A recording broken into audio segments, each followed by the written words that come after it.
Hello everyone, welcome to another video at the Vedic Cosmos. In the last video, we saw how the soul is the origin of ego and consciousness that we experience, and that we said happens by the reflection of the soul's properties and characteristics in matter. Matter is defined in relationship to the soul, but the ego and consciousness, these are symptoms of the presence of the soul.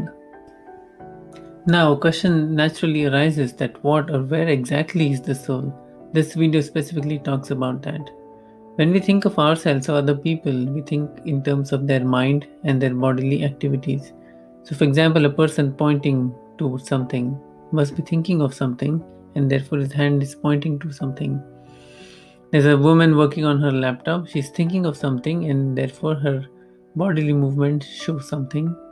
And similarly, another man may be reading a book, so his activities look something different. In all cases, we are only seeing the activities of the body, which include both the mind and the physical senses.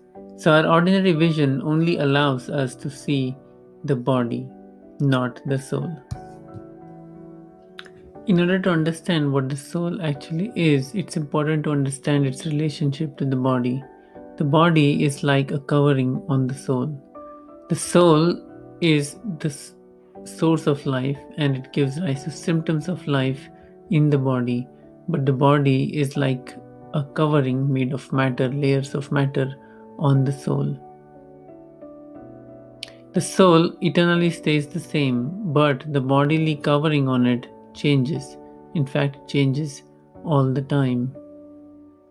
We experience that throughout this life. Our body never stays the same for a long time. In fact, it's constantly evolving. So, the bodily covering on the soul is constantly changing. That's the relationship between the body and the soul. Another way to visualize this is to think of the soul and the body related through an ephemeral connection. The soul is what it is. It is the source of life, the source of one's identity and consciousness, but it is connected to the body through a sense of attachment, a sense of very strong attachment, so much so that the soul completely misidentifies itself with the body and the symptoms of life that arise in the body on accounts of its own presence. The bodies are continuously changing, but the soul is not. The only reason the soul thinks it is also changing is because of its strong attachment to the body. This experience of the soul changing its body and experiencing that its body is continuously evolving is called the transmigration of the soul.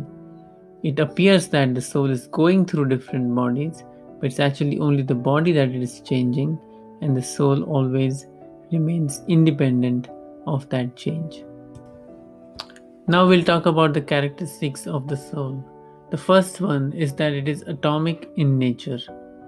Atomic means that soul represents a fundamental unit of consciousness or life. Every soul is one living entity. It cannot be divided any further.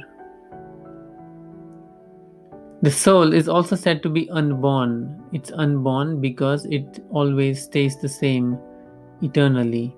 It only appears to take birth because of the emergence of a body at certain time. It is said to be eternal, which means that there is no death. There is no birth for it and there's no death for it. It always remains the same eternally. It is indestructible, it is fundamentally different from matter, and therefore, although matter always undergoes change and is destroyed eventually, the soul can never be destroyed. It's unchangeable. Its nature, the nature of the soul, remains the same eternally. The nature doesn't change. It is invisible, and that's been the topic over here, how to identify the soul.